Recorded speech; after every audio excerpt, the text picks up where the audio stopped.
ನೀರಲ್ಲಿ ನೆನೆಸಿದ್ರೂ ಹಾಳಾಗಲ್ಲ, ಎಷ್ಟೇ ಎಳೆದ್ರೂ ಹರಿಯಲ್ಲ. ನಿಮ್ಮ ಜೇಬಿನಲ್ಲಿರುವಂತಹ 10 ಮತ್ತು 20 ರೂಪಾಯಿ ನೋಟುಗಳು ಇನ್ಮುಂದೆ ಪ್ಲಾಸ್ಟಿಕ್ ಆಗಿ ಬದಲಾಗಲಿವೆ. RBIನ ಈ 3,000 ಕೋಟಿಯ ಮಾಸ್ಟರ್ ಪ್ಲಾನ್ನಿಂದ ಹಳೆ ನೋಟುಗಳು ಬ್ಯಾನ್ ಆಗುತ್ತಾ? ಇದರಿಂದ ದೇಶಕ್ಕೆ ಸಾವಿರಾರು ಕೋಟಿ ಉಳಿತಾಯ ಆಗುವುದು ಹೇಗೆ? ಭಾರತೀಯ ರಿಸರ್ವ್ ಬ್ಯಾಂಕ್ ಅಂದರೆ RBI ಇದೀಗ ದೇಶದಲ್ಲಿ ಪ್ಲಾಸ್ಟಿಕ್ ಅಂದರೆ ಪಾಲಿಮರ್ ನೋಟುಗಳ ಫೀಲ್ಡ್ ಟ್ರಯಲ್ ಶೀಘ್ರದಲ್ಲೇ ಶುರುವಾಗಲಿದೆ. RBI ಸಲ್ಲಿಸಿದ ಈ ಪ್ರಪೋಸಲ್ಗೆ ಕೇಂದ್ರ ಸರ್ಕಾರ ಕೂಡ ಈಗ ಗ್ರೀನ್ ಸಿಗ್ನಲ್ ಕೊಟ್ಟಿದೆ. 2009ರಲ್ಲಿ ಮೊದಲ ಬಾರಿಗೆ ಬಂದಿದ್ದ ಈ ಪ್ಲಾಸ್ಟಿಕ್ ನೋಟುಗಳ ಪ್ಲಾನ್ಗೆ ಈಗ ಜೀವ ಸಿಕ್ಕಂತಾಗಿದೆ. RBI ಬರೋಬ್ಬರಿ 200 ಕೋಟಿ ಪ್ಲಾಸ್ಟಿಕ್ ನೋಟುಗಳನ್ನು ಮಾರುಕಟ್ಟೆಗೆ ತರಲು ರೆಡಿಯಾಗಿದೆ. ಹಾಗಾದರೆ ಈ ಪ್ಲಾಸ್ಟಿಕ್ ನೋಟುಗಳನ್ನು ಪ್ರಿಂಟ್ ಮಾಡೋಕೆ ಎಷ್ಟು ಖರ್ಚಾಗುತ್ತೆ? ಹಳೆ ಪೇಪರ್ ನೋಟುಗಳನ್ನು ಸರ್ಕಾರ ವಾಪಸ್ ತೆಗೆದುಕೊಳ್ಳುತ್ತಾ? ಪ್ಲಾಸ್ಟಿಕ್ ನೋಟುಗಳಲ್ಲಿ ಏನೇನು ಸ್ಪೆಷಲ್ ಸೆಕ್ಯೂರಿಟಿ ಫೀಚರ್ಸ್ ಇರಲಿವೆ? ಸರ್ಕಾರಕ್ಕೆ ಇದರಿಂದ ಸಾವಿರಾರು ಕೋಟಿ ರೂಪಾಯಿ ಉಳಿತಾಯ ಆಗುವುದು ಹೇಗೆ? ಈ ಎಲ್ಲ ಕುತೂಹಲಕಾರಿ ಪ್ರಶ್ನೆಗಳಿಗೆ ಸಂಪೂರ್ಣ ಉತ್ತರವನ್ನು ಈ ವಿಡಿಯೋದಲ್ಲಿ ಡೀಟೇಲ್ ಆಗಿ ನೋಡ್ಕೊಂಡು ಬರೋಣ ಬನ್ನಿ. ನಾನು ಶಿವಮೂರ್ತಿ ಸರ್ಬಾ. 10 ರೂಪಾಯಿ 20 ರೂಪಾಯಿ ಪ್ಲಾಸ್ಟಿಕ್ ನೋಟುಗಳ ಫೀಲ್ಡ್ ಟ್ರಯಲ್. 200 ಕೋಟಿ ನೋಟುಗಳು, 3,000 ಕೋಟಿ ಯೋಜನೆ. ಎಸ್ ವೀಕ್ಷಕರೇ, ಭಾರತದ ಕರೆನ್ಸಿ ವ್ಯವಸ್ಥೆಯಲ್ಲಿ ಇದೊಂದು ಅತ್ಯಂತ ಪ್ರಮುಖವಾದ ಹೆಜ್ಜೆಯಾಗಿದೆ.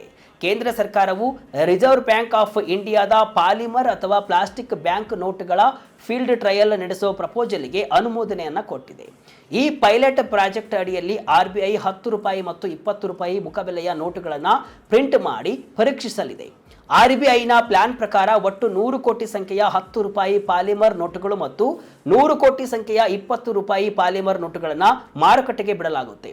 ಅಂದರೆ ಒಟ್ಟು 200 ಕೋಟಿ ಪ್ಲಾಸ್ಟಿಕ್ ನೋಟುಗಳು ಚಲಾವಣೆಗೆ ಬರಲಿವೆ. ಈ ಇಡೀ ಪೈಲಟ್ ಪ್ರಾಜೆಕ್ಟ್ನ ಒಟ್ಟು ಮೌಲ್ಯ ಬರೋಬ್ಬರಿ 3,000 ಕೋಟಿ ರೂಪಾಯಿಗಳು. ಇನ್ನು ಈ ನಿರ್ಧಾರ ದಿಢೀರನೆ ಬಂದಿದ್ದಲ್ಲ. RBIನ ಕರೆನ್ಸಿ ಪ್ರಿಂಟಿಂಗ್ ಸಬ್ಸಿಡಿಯರಿ ಅಂದರೆ ನೋಟು ಮುದ್ರಣ ಮಾಡುವಂತಹ ಅಂಗಸಂಸ್ಥೆಯಾದ ಭಾರತೀಯ ರಿಸರ್ವ್ ಬ್ಯಾಂಕ್ ನೋಟು ಮುದ್ರಣ ಪ್ರೈವೇಟ್ ಲಿಮಿಟೆಡ್ ಇತ್ತೀಚೆಗಷ್ಟೇ ಎಂಬೆಡೆಡ್ ಸೆಕ್ಯೂರಿಟಿ ಫೀಚರ್ಸ್ ಇರೋ ಸ್ಪೆಷಲೈಸ್ಡ್ ಪಾಲಿಮರ್ ಸಬ್ಸ್ಟ್ರೇಟ್ ಪೂರೈಕೆಗಾಗಿ ಜಾಗತಿಕ ಮಟ್ಟದಲ್ಲಿ ಎಕ್ಸ್ಪ್ರೆಷನ್ ಆಫ್ ಇಂಟರೆಸ್ಟ್ ಆಹ್ವಾನಿಸಿತ್ತು. ಇದಾದ ಕೆಲವೇ ವಾರಗಳಲ್ಲಿ ಕೇಂದ್ರ ಸರ್ಕಾರ ಈ ಫೀಲ್ಡ್ ಟ್ರಯಲ್ಗೆ ಅಪ್ರೂವಲ್ ಕೊಟ್ಟಿದೆ. ಇದು ಪ್ಲಾಸ್ಟಿಕ್ ಕರೆನ್ಸಿಯನ್ನ ಟೆಸ್ಟ್ ಮಾಡೋಕೆ ಭಾರತ ಇಡುತ್ತಿರುವಂತಹ ಅತ್ಯಂತ ದೊಡ್ಡ ಹೆಜ್ಜೆ ಇದಾಗಿದೆ. ಭಾರತದಲ್ಲಿ ಈಗ ಯಾಕೆ ಪ್ಲಾಸ್ಟಿಕ್ ನೋಟುಗಳು ಹರಿಯಲ್ಲ, ಕೊಳೆಯಾಗಲ್ಲ, ನೀರಲ್ಲೂ ಹಾಳಾಗಲ್ಲ? ನಿಮ್ಮ ಮನಸ್ಸಿನಲ್ಲಿ ಒಂದು ಪ್ರಶ್ನೆ ಬಂದಿರಬಹುದು. RBI ಪೇಪರ್ ನೋಟುಗಳನ್ನು ಬಿಟ್ಟು ಈ ಪ್ಲಾಸ್ಟಿಕ್ ಅಥವಾ ಪಾಲಿಮರ್ ನೋಟುಗಳನ್ನೇ ಯಾಕೆ ತರಲು ಹೊರಟಿದೆ ಅಂತ. ಇದರ ಸಿಂಪಲ್ ಉದ್ದೇಶ ಏನಂದ್ರೆ ಕರೆನ್ಸಿ ನೋಟುಗಳ ಆಯುಷ್ಯವನ್ನು ಹೆಚ್ಚಿಸುವುದು. ಅಂದರೆ ನೋಟುಗಳು ಹೆಚ್ಚು ಕಾಲ ಬಾಳಿಕೆ ಬರುವಂತೆ ಮಾಡುವುದು. ಈ ಪಾಲಿಮರ್ ಬ್ಯಾಂಕ್ ನೋಟುಗಳನ್ನು ಬೈ ಆಕ್ಸಿಯಲಿ ಓರಿಯೆಂಟೆಡ್ ಪಾಲಿಪ್ರೊಪಲಿನ್ ಎಂಬ ವಿಶೇಷವಾದ ಪ್ಲಾಸ್ಟಿಕ್ ಮೆಟೀರಿಯಲ್ನಿಂದ ತಯಾರು ಮಾಡಲಾಗ್ತಿದೆ. ನಾವಿಂದು ಬಳಸುತ್ತಿರುವ ಸಾಮಾನ್ಯ ಕಾಟನ್ ಪೇಪರ್ ನೋಟುಗಳಿಗೆ ಹೋಲಿಸಿದರೆ ಈ ಪಾಲಿಮರ್ ನೋಟುಗಳು ತೇವಾಂಶ ಅಥವಾ ನೀರು, ಕೊಳೆ, ಪದೇ ಪದೇ ಮಡಚುವುದು ಮತ್ತು ಹರಿದು ಹೋಗುವುದಕ್ಕೆ ಅತ್ಯಂತ ಬಲವಾದ ಪ್ರತಿರೋಧವನ್ನು ಒಡ್ಡುತ್ತವೆ. ಅಂದರೆ ಇವು ನೀರಲ್ಲಿ ನೆನೆದರೂ ಕೂಡ ಹಾಳಾಗಲ್ಲ, ತಕ್ಕ ಮಟ್ಟಿಗೆ ಹರಿಯಲು ಹೋದರೂ ಕೂಡ ಹರಿಯಲ್ಲ. ಅಷ್ಟೇ ಅಲ್ಲ, ಪಾಲಿಮರ್ ನೋಟುಗಳು ಟ್ರಾನ್ಸ್ಪರೆಂಟ್ ವಿಂಡೋಸ್ ಮತ್ತು ಸಬ್ಸ್ಟ್ರೇಟ್ನಲ್ಲಿ ಅಳವಡಿಸಲಾದ ಸುಧಾರಿತ ಸೆಕ್ಯೂರಿಟಿ ಫೀಚರ್ಗಳನ್ನು ಬೆಂಬಲಿಸುತ್ತೆ. ಇದರಿಂದ ಫೇಕ್ ನೋಟುಗಳನ್ನು ಪ್ರಿಂಟ್ ಮಾಡುವುದು ತೀರಾ ಕಷ್ಟವಾಗುತ್ತೆ.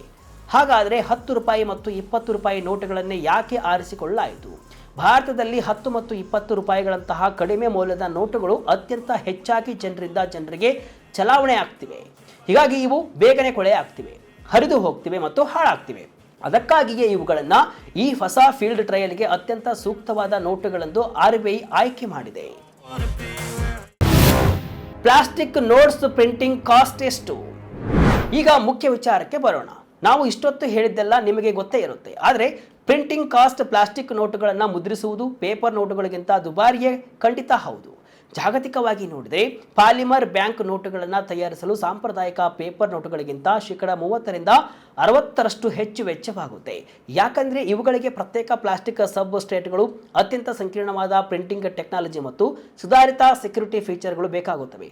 ಕೆಲವು ದೇಶಗಳಲ್ಲಂತೂ ಅತ್ಯಂತ ಕಡಿಮೆ ಮೌಲ್ಯದ ಪಾಲಿಮರ್ ನೋಟುಗಳನ್ನು ಮುದ್ರಿಸುವ ವೆಚ್ಚವು ಆ ನೋಟಿನ ಫೇಸ್ ವ್ಯಾಲ್ಯೂ ಅಂದರೆ ಮುಖಬೆಲೆಯ ಕಾಲು ಭಾಗದಷ್ಟು ಅಂದರೆ ಶೇಕಡ 20-24 ಇರುತ್ತೆ. ಇದು ಆರ್ಥಿಕವಾಗಿ ಲಾಭದಾಯಕವೇ ಎಂಬ ಪ್ರಶ್ನೆಯನ್ನು ಕೂಡ ಹುಟ್ಟುಹಾಕಿದೆ. ಭಾರತ ಸರ್ಕಾರ ಅಥವಾ RBI ತನ್ನ ಪ್ರತಿಯೊಂದು ಮುಖಬೆಲೆಯ ನೋಟಿನ ಪ್ರಿಂಟಿಂಗ್ ವೆಚ್ಚ ಎಷ್ಟು ಎಂಬುದನ್ನು ಅಧಿಕೃತವಾಗಿ ಬಹಿರಂಗಪಡಿಸುವುದಿಲ್ಲ.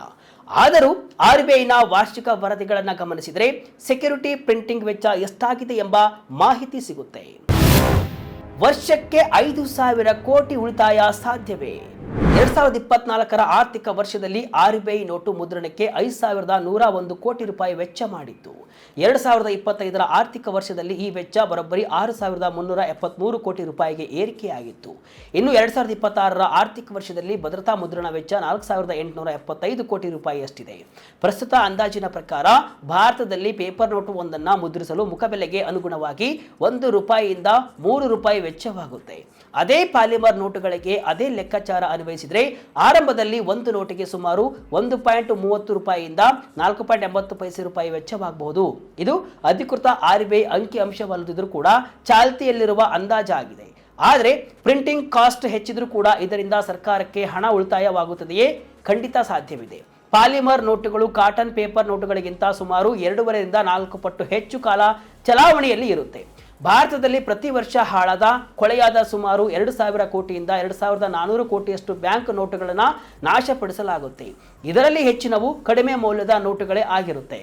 ಹಾಗೂ ಹೊಸ ಕರೆನ್ಸಿಗಳನ್ನು ರಿಫ್ಯೂಯಲ್ ಮಾಡಲು ಭಾರತವು ಪ್ರತಿ ವರ್ಷ ಸುಮಾರು 5,000 ಕೋಟಿ ರೂಪಾಯಿಗಳನ್ನು ಖರ್ಚು ಮಾಡ್ತಿದೆ. ಒಂದು ವೇಳೆ ಭಾರತೀಯ ವಾತಾವರಣ ಮತ್ತು ಬಳಕೆಯ ಪರಿಸ್ಥಿತಿಯಲ್ಲೂ ಕೂಡ ಪಾಲಿಮರ್ ನೋಟುಗಳು ಇತರ ದೇಶಗಳಂತೆ 2.5ರಿಂದ 4 ಪಟ್ಟು ಹೆಚ್ಚು ಕಾಲ ಬಾಳಿಕೆ ಬಂದರೆ ರಿಫ್ಯೂಯಲ್ ಮತ್ತು ಪ್ರಿಂಟಿಂಗ್ ಸೈಕಲ್ ಕಡಿಮೆಯಾಗಿ ದೀರ್ಘಾವಧಿಯಲ್ಲಿ ಅವುಗಳ ಹೆಚ್ಚಿನ ಉತ್ಪಾದನಾ ವೆಚ್ಚವು ಕೂಡ ಬ್ಯಾಲೆನ್ಸ್ ಆಗುತ್ತೆ. ಪ್ಲಾಸ್ಟಿಕ್ ನೋಟುಗಳಲ್ಲಿ ಏನೇನು ಸೆಕ್ಯೂರಿಟಿ ಫೀಚರ್ಸ್? ವೀಕ್ಷಕರೇ, ಪಾಲಿಮರ್ ನೋಟುಗಳ ಇನ್ನೊಂದು ಬಹುದೊಡ್ಡ ಪ್ಲಸ್ ಪಾಯಿಂಟ್ ಅಂದ್ರೆ ಅವುಗಳ ಸೆಕ್ಯೂರಿಟಿ ಫೀಚರ್ಗಳು. RBIನ ನೋಟು ಮುದ್ರಣ ಸಂಸ್ಥೆಯಾದ BRBNMPL ಆಹ್ವಾನಿಸಿರುವಂತಹ ಎಕ್ಸ್ಪ್ರೆಷನ್ ಆಫ್ ಇಂಟರೆಸ್ಟ್ ಪ್ರಕಾರ ಭಾರತ ತರಲಿರುವಂತಹ ಪಾಲಿಮರ್ ಸಬ್ಸ್ಟ್ರೇಟ್ ಶೀಟ್ಗಳಲ್ಲಿ ಸುಧಾರಿತ ಸೆಕ್ಯೂರಿಟಿ ಫೀಚರ್ಗಳನ್ನು ಒಳಗೊಂಡಿರಲಿದೆ. ಪಾಲಿಮರ್ ನೋಟುಗಳು ಸಾಮಾನ್ಯ ಪೇಪರ್ ನೋಟುಗಳಿಗಿಂತ ವಿಭಿನ್ನ ಹಾಗೂ ಸಂಕೀರ್ಣ ಸೆಕ್ಯೂರಿಟಿ ಫೀಚರ್ಗಳನ್ನು ಅಳವಡಿಸಲು ಸಹಕಾರಿಯಾಗಿವೆ.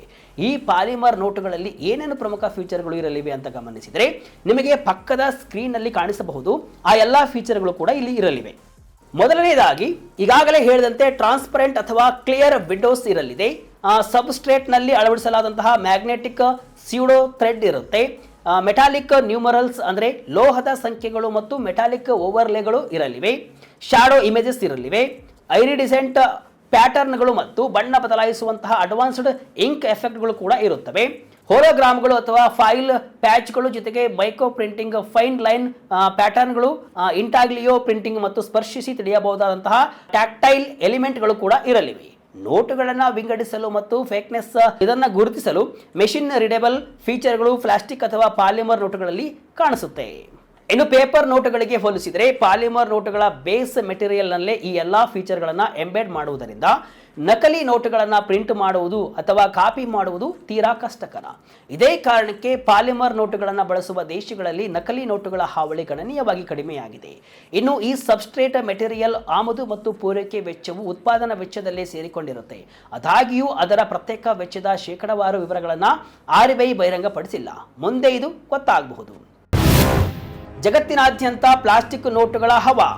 ಹಾಗಾದ್ರೆ ಈಗ ಭಾರತದಲ್ಲಿ ಮುಂದೆ ಏನಾಗಲಿದೆ? RBI ಈಗ ಈ 200 ಕೋಟಿ ಪಾಲಿಮರ್ ನೋಟುಗಳನ್ನು ಮಾರುಕಟ್ಟೆಗೆ ಬಿಟ್ಟು ಫೀಲ್ಡ್ ಟ್ರಯಲ್ ನಡೆಸಲಿದೆ. ಈ ಟ್ರಯಲ್ ಸಮಯದಲ್ಲಿ ಮುಖ್ಯವಾಗಿ 4 ವಿಷಯಗಳನ್ನು ಪರಿಶೀಲಿಸಲಾಗುತ್ತೆ. ಮೊದಲನೇದಾಗಿ ನೋಟುಗಳ ಡ್ಯೂರಾಬಿಲಿಟಿ ಅಂದರೆ ಬಾಳಿಕೆಯನ್ನು ಪರೀಕ್ಷಿಸಲಾಗುತ್ತೆ. ಎರಡನೇದಾಗಿ ಪಬ್ಲಿಕ್ ಅಕ್ಸೆಪ್ಟೆನ್ಸ್ ಅಂದರೆ ಸಾರ್ವಜನಿಕರು ಈ ಪ್ಲಾಸ್ಟಿಕ್ ನೋಟುಗಳನ್ನು ಹೇಗೆ ಸ್ವೀಕರಿಸುತ್ತಾರೆ ಎಂಬುದನ್ನು ನೋಡಲಾಗುತ್ತೆ. ಮೂರನೆಯದಾಗಿ ಭಾರತದ ವಿಭಿನ್ನ ಹವಾಮಾನ ಪರಿಸ್ಥಿತಿಗಳಲ್ಲಿ ಅಂದರೆ ಬಿಸಿಲು, ಮಳೆ, ತೇವಾಂಶದಲ್ಲಿ ಇವುಗಳ ಕಾರ್ಯಕ್ಷಮತೆಯನ್ನು ಗಮನಿಸಲಾಗುತ್ತೆ. ನಾಲ್ಕನೆಯದಾಗಿ ಭಾರತದ ಕ್ಯಾಶ್ ಹ್ಯಾಂಡ್ಲಿಂಗ್ ಎಕೋಸಿಸ್ಟಮ್ ಅಂದರೆ ಬ್ಯಾಂಕಿಂಗ್ ಸಿಸ್ಟಮ್, ATM ಯಂತ್ರಗಳು ಮತ್ತು ನೋಟು ವಿಂಗಡಣಾ ಯಂತ್ರಗಳಿಗೆ ಇವು ಎಷ್ಟು ಹೊಂದಿಕೊಳ್ಳುತ್ತವೆಯೋ ಎಂಬುದನ್ನು ಕೂಡ RBI ನೋಡುತ್ತೆ. ಈ ಎಲ್ಲ ಫೀಲ್ಡ್ ಟ್ರಯಲ್ ರಿಸಲ್ಟ್ಗಳನ್ನು ಸಂಪೂರ್ಣವಾಗಿ ಮೌಲ್ಯಮಾಪನ ಮಾಡಿದ ನಂತರವೇ ಪಾಲಿಮರ್ ನೋಟುಗಳನ್ನು ನಿಯಮಿತವಾಗಿ ಮಾರುಕಟ್ಟೆಗೆ ಬಿಡಬೇಕೇ ಬೇಡವೇ ಎಂಬುದನ್ನು ರಿಸರ್ವ್ ಬ್ಯಾಂಕ್ ನಿರ್ಧರಿಸಲಿದೆ. ಇನ್ನೊಂದು ಅಂಶವನ್ನು ನಾವು ಇಲ್ಲಿ ಗಮನಿಸಬೇಕು. ಅಂದ ಹಾಗೆ ಈ ಪ್ಲಾಸ್ಟಿಕ್ ನೋಟುಗಳು ಹಾಳಾದ ಮೇಲೆ ಪರಿಸರಕ್ಕೆ ಹಾನಿ ಮಾಡುತ್ತವಾ ಎಂಬ ಅನುಮಾನ ನಿಮಗಿದ್ರೆ ಉತ್ತರ ಇಲ್ಲ. ಇವುಗಳನ್ನು ಸಂಪೂರ್ಣವಾಗಿ ರೀಸೈಕಲ್ ಮಾಡಿ ಬೇರೆ ಪ್ಲಾಸ್ಟಿಕ್ ಉತ್ಪನ್ನಗಳನ್ನು ತಯಾರಿಸಲು ಬಳಸಬಹುದು. ಆದರೆ ಪ್ಲಾಸ್ಟಿಕ್ ನೋಟುಗಳಲ್ಲಿ ಕೆಲವು ಸಣ್ಣ ಸಮಸ್ಯೆಯೂ ಇದೆ. ಇವುಗಳನ್ನು ಜೇಬಿನಲ್ಲಿ ಮಡಚಿ ಇಡುವುದು ಪೇಪರ್ ನೋಟಿನಷ್ಟು ಸುಲಭವಲ್ಲ. ಹಾಗೂ ಬೇಸಿಗೆಯ ವಿಪರೀತ ಬಿಸಿಗೆ ಇವುಗಳನ್ನು ಒಡ್ಡಿದರೆ ನೋಟುಗಳು ಆಕಾರ ಕಳೆದುಕೊಳ್ಳುವ ಸಾಧ್ಯತೆಯೂ ಕೂಡ ಇರುತ್ತೆ. RBI ಈ ಫೀಲ್ಡ್ ಟ್ರಯಲ್ನಲ್ಲಿ ಇಂತಹ ಸವಾಲುಗಳನ್ನು ಪರೀಕ್ಷಿಸಲಿದೆ. ಪೇಪರ್ ನೋಟುಗಳು ಬ್ಯಾನ್ ಆಗುತ್ತವಾ? ಇಲ್ಲಿ ಇನ್ನೊಂದು ಅತ್ಯಂತ ಪ್ರಮುಖ ಸ್ಪಷ್ಟನೆ ಏನಂದ್ರೆ ಪೇಪರ್ ನೋಟುಗಳನ್ನು ಬ್ಯಾನ್ ಮಾಡಲಾಗ್ತಾ ಇದೆಯಾ ಅಥವಾ ಹಿಂಪಡೆಯಲಾಗುತ್ತಾ ಎನ್ನುವ ಭಯ ನಿಮಗೆ ಬೇಡ. ಪ್ರಸ್ತುತ ಚಲಾವಣೆಯಲ್ಲಿರುವಂತಹ ಪೇಪರ್ ಬ್ಯಾಂಕ್ ನೋಟುಗಳನ್ನು ವಾಪಸ್ ಪಡೆಯುವ ಯಾವುದೇ ಪ್ರಸ್ತಾಪವಿಲ್ಲ ಅಂತ ಸರ್ಕಾರ ಸ್ಪಷ್ಟಪಡಿಸಿದೆ. ಈ ಟ್ರಯಲ್ ಅವಧಿಯಲ್ಲಿ ಪೇಪರ್ ನೋಟುಗಳು ಮತ್ತು ಪಾಲಿಮರ್ ನೋಟುಗಳು ಎರಡೂ ಒಟ್ಟಿಗೆ ಚಲಾವಣೆಯಲ್ಲಿ ಇರುತ್ತವೆ ಹಾಗೂ ನಿಮ್ಮಲ್ಲಿರುವಂತಹ ಪ್ರಸ್ತುತ 10 ಮತ್ತು 20 ರೂಪಾಯಿ ಪೇಪರ್ ನೋಟುಗಳು ಸಂಪೂರ್ಣವಾಗಿ ಲೀಗಲ್ ಟೆಂಡರ್ ಅಂದ್ರೆ ಸಿಂಧುವಾಗಿರುತ್ತವೆ. ನಿಮಗೆ ಗೊತ್ತಿರಲಿ, ಪ್ರಪಂಚದ ಹಲವು ಪ್ರಮುಖ ದೇಶಗಳು ಈಗಾಗಲೇ ಸಂಪೂರ್ಣವಾಗಿ ಪಾಲಿಮರ್ ಅಥವಾ ಪ್ಲಾಸ್ಟಿಕ್ ನೋಟುಗಳಿಗೆ ಶಿಫ್ಟ್ ಆಗಿವೆ. Australia, Canada, New Zealand, United Kingdom, Romania, Vietnam, Brunei, Maldives ಮತ್ತು ಬಾರ್ಬಡೋಸ್ ದೇಶಗಳು ತಮ್ಮ ಎಲ್ಲಾ ನೋಟುಗಳನ್ನು ಪಾಲಿಮರ್ನಲ್ಲೇ ಪ್ರಿಂಟ್ ಮಾಡುತ್ತವೆ. ಇನ್ನು Singapore, Malaysia, Thailand, Indonesia, Philippines, China, Hong Kong, Bangladesh, Sri Lanka, Nepal, ದಕ್ಷಿಣ Africa, Mexico, Brazil, Israel, UAE ಮತ್ತು ಸೌದಿ ಅರೇಬಿಯಾದಂತಹ ದೇಶಗಳು ಕೆಲವು ನಿರ್ದಿಷ್ಟ ಮುಖಬೆಲೆಯ ನೋಟುಗಳಿಗೆ ಪಾಲಿಮರ್ ತಂತ್ರಜ್ಞಾನವನ್ನು ಬಳಸುತ್ತಿವೆ.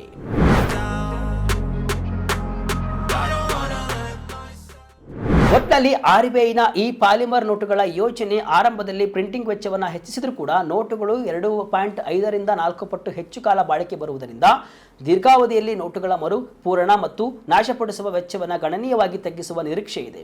ಭಾರತದ ಹವಾಮಾನ ಮತ್ತು ಚಲಾವಣೆಯ ಪರಿಸ್ಥಿತಿಯಲ್ಲಿ ಈ ಪ್ಲಾಸ್ಟಿಕ್ ನೋಟುಗಳು ಎಷ್ಟು ಯಶಸ್ವಿಯಾಗಲಿವೆ ಎಂಬುದನ್ನು ಕೂಡ ಈ ಫೀಲ್ಡ್ ಟ್ರಯಲ್ ನಿರ್ಧರಿಸಲಿದೆ. ಭಾರತದಲ್ಲಿ 10 ಮತ್ತು 20 ರೂಪಾಯಿ ಪ್ಲಾಸ್ಟಿಕ್ ನೋಟುಗಳು ಬರುವುದರ ಬಗ್ಗೆ ನಿಮ್ಮ ಅಭಿಪ್ರಾಯವೇನು? ಪ್ಲಾಸ್ಟಿಕ್ ನೋಟುಗಳು ಪೇಪರ್ ನೋಟುಗಳಿಗಿಂತ ಉತ್ತಮವೇ?